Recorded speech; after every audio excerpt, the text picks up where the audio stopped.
Damos gracias a Dios por la oportunidad que nos da de poder comunicarnos con usted a través de su palabra y también agradecemos a todos aquellos que se interesan por la palabra del Señor. Les deseamos un buen día y que sea abundante su trabajo y en las ocupaciones que esté también que haya un rendimiento productivo. Vamos a orar en el nombre de Cristo Jesús. Padre, te damos gracias una vez más, aprovechando este momento de comunicarnos a través de tu palabra y del Espíritu Santo contigo. Y Señor, también con aquellas personas que tienen necesidad de una palabra tuya. Úsame en este momento como un instrumento, como un canal, Señor, en el nombre de Jesús, de bendición para todo aquel que está necesitado. Señor, tú tienes la capacidad de llegar a aquellas personas que están afligidas, de aquellas personas que están necesitadas, de aquellas personas que están angustiadas, para manifestarles que hay esperanza, porque tú, Señor, no dejas al abatido, tú no dejas al cansado, Señor. Al sediento le das de beber y al hambriento le das comida. Muchas gracias, Señor, en el nombre de Jesús. Sabemos que estamos pasando por un momento bastante fuerte en cuanto a lo que se estima espiritual, porque de ahí es donde proceden todas las cosas. Nosotros no somos un cuerpo viviente, sino espíritus que tienen vida. Así que, Señor, te damos gracias en el nombre de Jesucristo y en tu nombre decimos amén. Vamos a siempre retomar el capítulo número 19 del primer libro de los Reyes. Creo que quedé con algunas cosas inconclusas la última vez que platicamos y quiero retomar un poquito de todo esto. En el versículo número 2 estamos hablando de la gran victoria que Dios le dio a Elías. Es la victoria del Señor, pero Dios usa hombres. Para hablarnos usa hombres. Para llevarnos un mensaje está usando hombres el Señor en esta oportunidad. Y bueno, cuando no entendemos estas cosas, los hombres queremos llenarnos de vanagloria, porque toda la gloria y toda la honra es para el Señor. Por eso hablamos en el versículo número 2 cuando Jezabel envió mensajeros a Elías. Jezabel diciendo: así me hagan los dioses, me castiguen, aún me añadan sin piedad, si mañana a estas horas yo no he puesto tu vida como la vida de uno de ellos. Le manda una advertencia a Elías. Oiga, qué tremendo es esto. Yo no sé si a usted en un momento determinado, tal vez usted está en su casa, tal vez usted está en su trabajo, en una reunión y de repente viene alguien y le cuenta algo a usted y eso lleva un espíritu y esas palabras le van a afectar, esas palabras le van a causar zozobra, de temor, desasosiego, intranquilidad, aunque nosotros manifestemos otra cosa. Porque esa es la forma en que Satanás envía sus mensajes a través de las personas. Por ejemplo, hay muchas veces usted puede decir: fíjate que queriendo quedar bien, fulano de tal dijo tal cosa de ti y no te quiere. Y eso fue suficiente como para estorbar a aquella persona. Pero aquí dice que Jezabel envió un mensajero a Elías. Mire, a decirle: así me hagan los dioses y me castiguen mucho más, dice, ¿verdad? Entonces, porque cuando te deshaces de los ídolos, de la religión, viene Satanás a acusarte. Viene Satanás a tratar de causarte zozobra, de causarte pánico. ¿Cuántas personas, después de que vienen al Evangelio y unos días han transcurrido, algunas semanas, de un día para otro, y las cosas se empiezan a tornar como una batalla tan tremenda? Quizá es despedido, quizá hay enfermedad, quizá hay una gran lucha y las personas muchas veces: esto me pasa por haber dejado a mis ídolos. Esto me pasa por haber dejado esta religión, esto me pasa por esta causa, porque ese es el propósito de Satanás, venir a acusarte. Y entonces aún me añadan si mañana a estas horas yo no he puesto tu vida como la vida de uno de ellos. ¡Qué potestad esta tan tremenda! Por eso, hermanos y amigos, quiero decirle que en la palabra del Señor, en el libro de Efesios, dice que nuestra lucha no es contra carne ni sangre, sino contra seres espirituales de la maldad. Oiga, de la maldad. ¿Dónde viven? Se alojan en las regiones celestes. Hay gobernadores, hay potestades, principados, huestes espirituales de la maldad, que son las que se alojan en las regiones celestes. Y entonces por eso el apóstol Pablo dice que nuestra lucha no es contra carne ni sangre, sino que contra seres espirituales de la maldad. Y entonces viene Elías y dice que tuvo miedo, porque este es un poder. Jezabel representa una potestad. Y yo quiero que mire, ¿dónde está este? Es uno de los libros del principio de la Biblia. Después del Pentateuco, es uno de los libros del principio.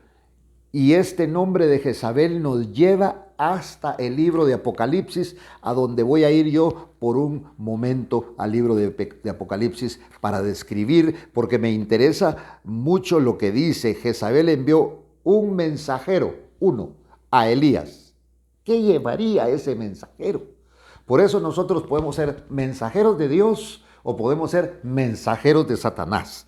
Y dijo, así me hagan los dioses y aún me añadan si mañana a estas horas yo no he puesto tu vida como la vida de uno de ellos. Muy bien. Entonces yo quiero compartir con usted en el libro de Apocalipsis el mensaje que el ángel, que le llevan al ángel de la iglesia de Tiatira. Dice en el versículo 19, esto lo encontramos en el capítulo número 2 y versículo 19, yo conozco tus obras, tu amor, tu fe, tu servicio y tu perseverancia, y que tus obras recientes son mayores que las primeras. Oiga, ¿de qué manera llegó el evangelio a esta iglesia? ¿De qué manera llegó el evangelio a estos siervos o a estas siervas o a estas personas que empezaron a trabajar más que al principio? Cuando uno está en ese primer amor, no le importa a usted, pero con estos no ocurrió esto, sino que conforme fueron caminando y fueron conociendo al Señor, se entregaron de una manera tan maravillosa que trabajaron más para el Señor en amor, en fe, en servicio, en perseverancia, y que tus obras recientes son mayores que las primeras. Pero tengo esto contra ti. Oiga pues, ¿cómo empieza? Que toleras a esa mujer Jezabel. Tolerancia. La tolerancia es aceptación, no es tan malo, esta persona no es tan mala, no nos va a hacer ningún daño. Entonces, pero tengo esto contra ti, que toleras a esa mujer Jezabel, que se dice ser profetisa. Bueno, se dice ser profetisa. ¿Qué es lo que trae un profeta? La evidencia de un profeta es que trae palabra del Señor y que la palabra del Señor se cumple. Esa es la evidencia de un profeta. Y ella decía que era profetisa. Es un ministerio, el ministerio profético es un ministerio tremendo.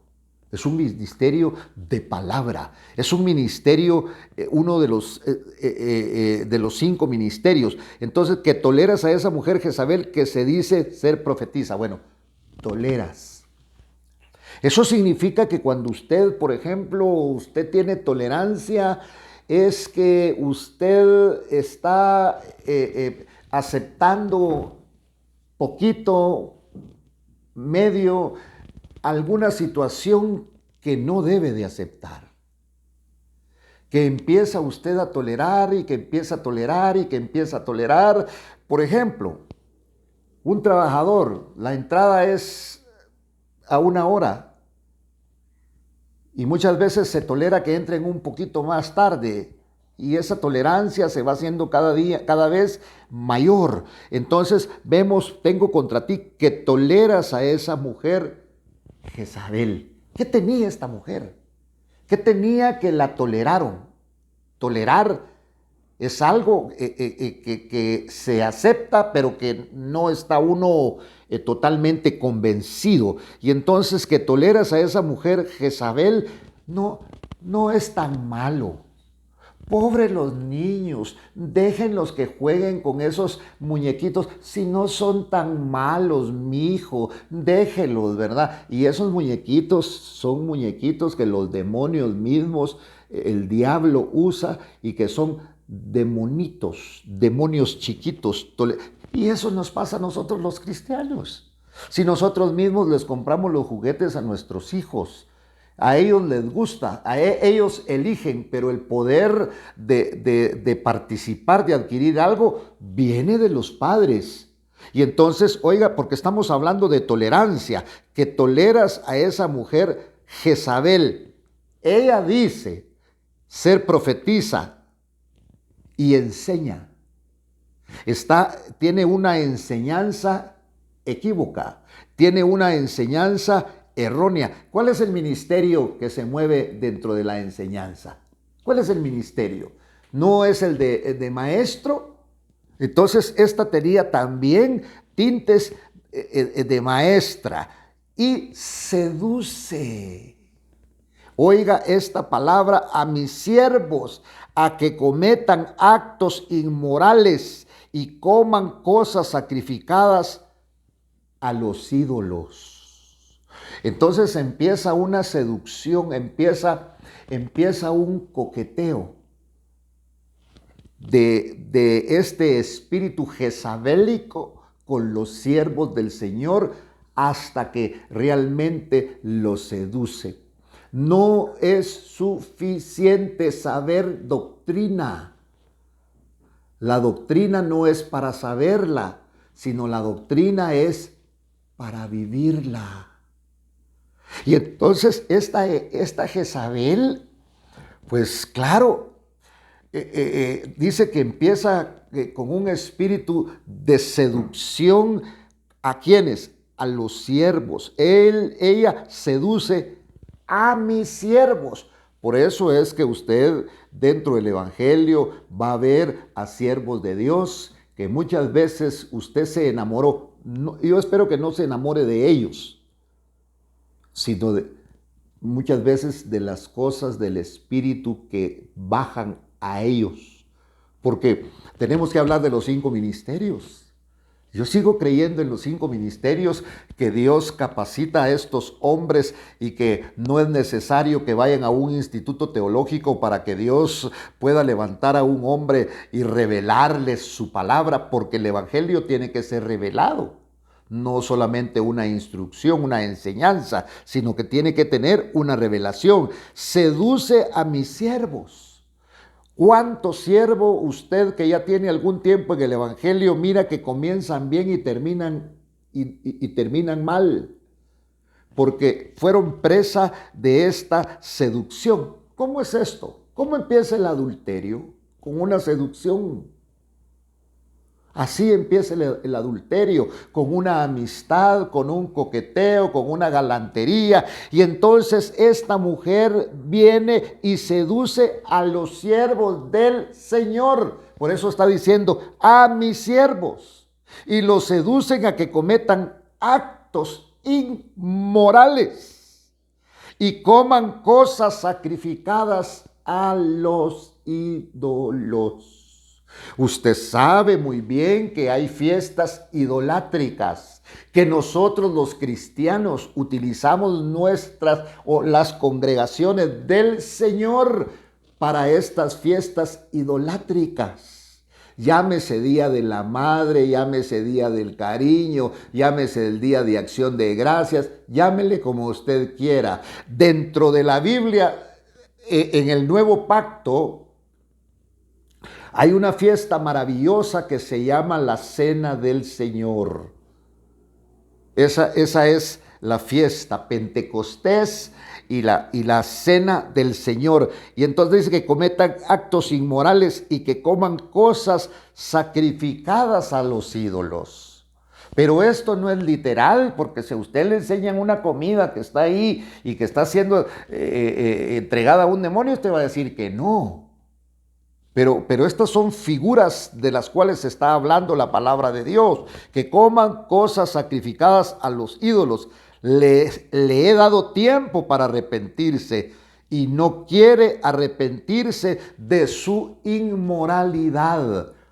Esa inmoralidad que se mueve dentro de los ministros del evangelio, dentro de los gobernantes, dentro de los reyes, dentro de los políticos, y que alcanza la vida espiritual, y debemos de tener mucho cuidado. Mire, no estoy hablando con arrogancia, sino que con mucho temor, porque uno puede ser alcanzado también con todas estas cosas. Por eso debemos de tener cuidado y tenemos que ser prudentes, y no quieren arrepentirse de su inmoralidad. Mira, la postraré en la cama, y a los que cometen adulterio con ella los arrojaré en gran tribulación si no se arrepienten de las obras de ellas. Mire, entonces van a venir cosas para que pueda haber un pleno arrepentimiento. Entonces esta Jezabel es una potestad que sigue operando hoy en día. Por eso, cuando le hablan a Elías, vuelvo al capítulo 19, dice, él tuvo miedo. Oiga, el profeta de Dios, él tuvo miedo. Aquel que oró y se cerró el cielo, aquel que volvió a orar, claro, esto era porque Dios le había autorizado que orara para que se cerrara el cielo y que volviera a orar para que el cielo se abriera. Tuvo miedo, tuvo temor, tuvo miedo, y se levantó y se fue para salvar su vida. Se le olvidó, pero bendito sea el Señor, porque Elías no tenía Biblia, pero Elías podía hablar con el Señor. Ahora a nosotros nos ha dejado la palabra escrita, y dentro de la palabra del Señor hay un versículo que dice en el libro de Proverbios que el perfecto amor echa fuera el temor.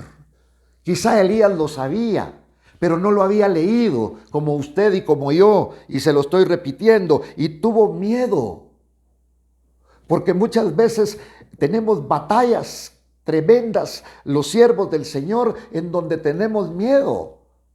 Nos miramos muy valientes en un púlpito porque tenemos que glorificar el nombre del Señor, pero hay batallas en el seno de nuestro hogar, en el seno de nuestra casa. Muchas veces dan ganas de huir a través de las batallas, de las luchas que se dan dentro del pueblo del Señor, pero poderoso es aquel que nos ha llamado. Tuvo miedo y se levantó y se fue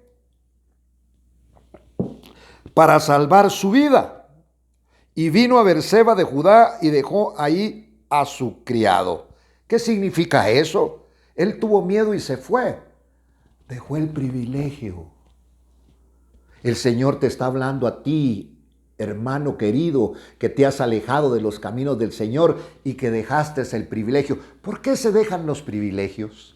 La mayor parte de veces se dejan los privilegios porque dicen, no, es que yo hago lo que tengo que hacer, pero no me agradecen nada. No, es que el hermano aquí ninguno agradece. No, si nosotros ya no estamos sirviendo al Señor para que nos agradezcan, nosotros servimos porque estamos agradecidos, porque estábamos muertos en nuestros delitos y pecados, y vino Cristo Jesús a levantarnos y darnos vida y vida en abundancia. Y entonces nosotros queremos el privilegio de poder servirle al Señor, aún recogiendo papeles, pero no para que te agradezcan, no para que te den un diploma, no para que te den una medalla, no para que te condecoren, no para que te suban al púlpito, sino para la honra y para la gloria del Dios del cielo. Elías tuvo miedo, se levantó, se fue para salvar su vida y vino a Berseba de Judá y dejó ahí a su criado. Mire, podríamos decir que dejó su privilegio ahí. Quizá dijo, no, esto de ser profeta me trajo muchos problemas y Jezabel me quiere matar.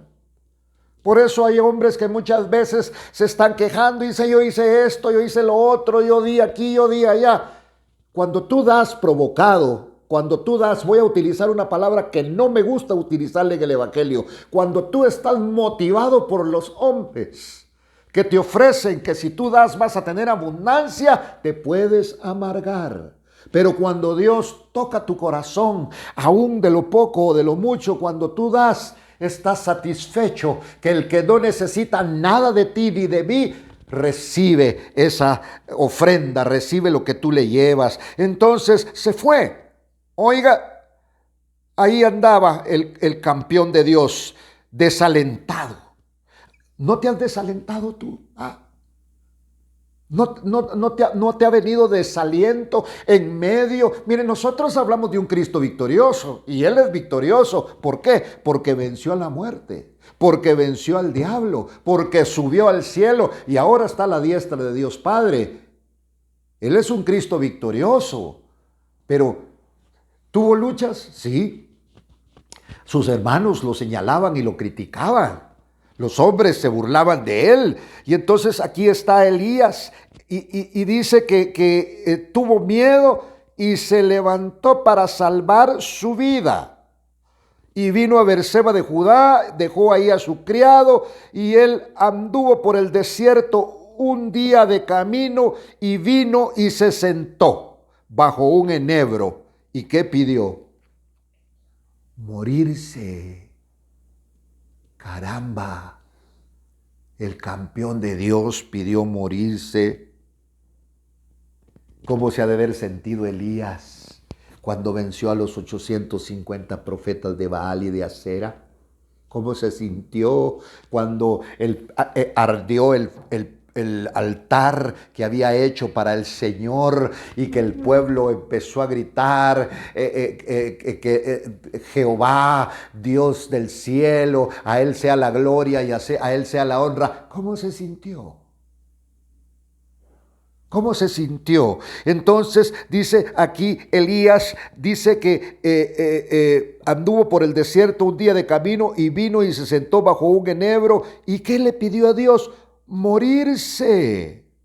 Y dijo, basta ya, Señor, toma mi vida porque no soy mejor que mis padres. Mire, prefiere morir en manos de Dios. Por eso le dijo, toma mi vida, mátame mejor que en manos de Jezabel. Claro, es mucho mejor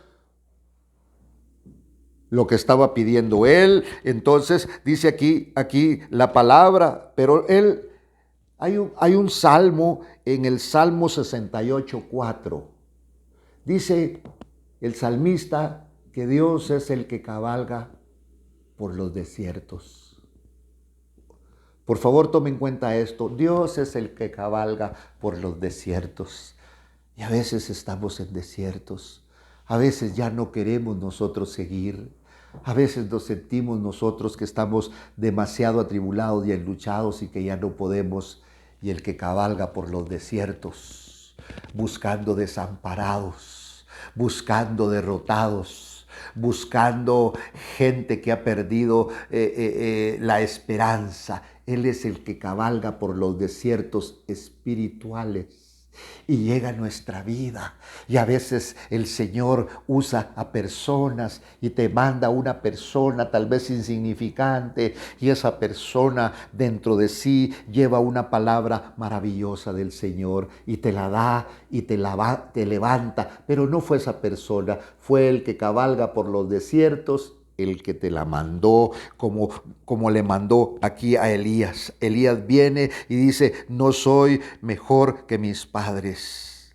Dios permite esta debilidad depresiva para mostrar que cuando era valiente y osado, era por el poder de Dios.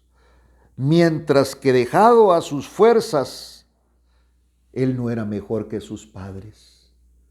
¿Cuántas veces nosotros hemos señalado, hemos criticado, hemos dicho cosas? Ahora, quizá él Él había juzgado a sus padres, aquí no lo dice la Biblia, solamente él dice aquí, yo no soy mejor que mis padres. Y mire, y acostándose bajo el enebro, se durmió. Un arbusto en el suelo, se durmió. ¿Ha tenido usted alguna vez una depresión? Hay días que usted va a trabajar como un zombi. No quisiera levantarse de la cama. Quizá la situación económica, un evento difícil puede llevarlo a usted a una depresión y sentir usted, aquí nadie me quiere, yo estoy solo. Desde el día que Cristo Jesús llegó a tu vida, jamás volverás a estar solo, porque el Señor acuñó una palabra y dice, yo estoy contigo, no temas. Ahora Elías, oiga, se acostó bajo un enebro y se durmió. Una depresión tan grande. Elías ha de haber pensado, ¿de qué me sirve ser profeta? Y se vio los pies. Solo estas sandalias todas chucas tengo. Se vio la túnica no era de marca y se amargó. Y Elías como que cayó en una situación depresiva, le llevaban comida, no quería comer. Hay mujeres, hay hombres que van al trabajo porque tienen la obligación de ir, pero realmente están en una depresión que lo que quisieran es morir, y muchas mujeres también están bajo un estado depresivo. Se acostó, se durmió, dice aquí Elías, mire, Elías quería morirse. Y Dios lo que quería era que él viviera porque lo iba a seguir usando. Y entonces aquí tiene que haber un toque de Dios a través del Espíritu. Mire, por eso cuando Dios toca, le dijo algo a un profeta llamado Ezequiel, Ezequiel, ¿vivirán estos huesos? Aquello que ya no tiene vida, se lo llevó el Señor para mostrárselo, y Ezequiel se quedó viendo y respondió, no sé, Señor. ¿Y qué fue lo que le dio vida a esos huesos? La palabra bendita del Señor. Dile, huesos secos, oigan la palabra de Dios. Por eso es lo que el Señor le está llevando a Elías. Se acostó en un enebro y ahí estaba diciéndole, Señor, mejor yo me quiero morir. Se durmió y he aquí, un ángel le tocó y le dijo, levántate y come. ¿Cuál es el alimento que tenemos que comer ahora? La palabra bendita del Señor. La palabra de Dios es la que te da vida. Por eso, a todas aquellas que se encuentran en una situación como la de Elías, que hoy comieron, pero fue a la despensa, fue a la alacena, fue a verlo ahí en la cocina, no hay nada de alimento y usted se va a ir a acostar o se acuesta pensando qué vamos a comer mañana. No te preocupes del día de mañana, porque cada día trae su afán, dice el Señor. Y así como te ha proveído hoy, te proveerá el día de mañana. Y no es que seamos conformistas, no. Lo que es que creemos en un Dios grande y poderoso que llegó con Elías. Elías se quería morir. Elías no llevaba alimento. Elías no tenía comida. Elías probablemente no tenía agua. Y se durmió Elías. ¿Y qué pasó? Y he aquí un ángel le tocó y le dijo, levántate y come. Dios quería usarlo, el toque de Dios. Por eso vemos aquí que Elías quería morir. Así que, mi estimado hermano, en el nombre de Cristo Jesús, le bendecimos, esperando una próxima oportunidad para poder platicar con usted a través de la palabra del Señor. Si este mensaje ha sido un mensaje que le ha bendecido y usted quiere realmente también bendecirnos a nosotros, pues comuníquese por este mismo medio y usted ahí comente lo que la palabra está haciendo. En el nombre de Cristo Jesús, te damos gracias, Señor, y seguiremos orando por aquellos que en este momento están embatallados. En el nombre de Cristo Jesús, amén, Señor, y amén.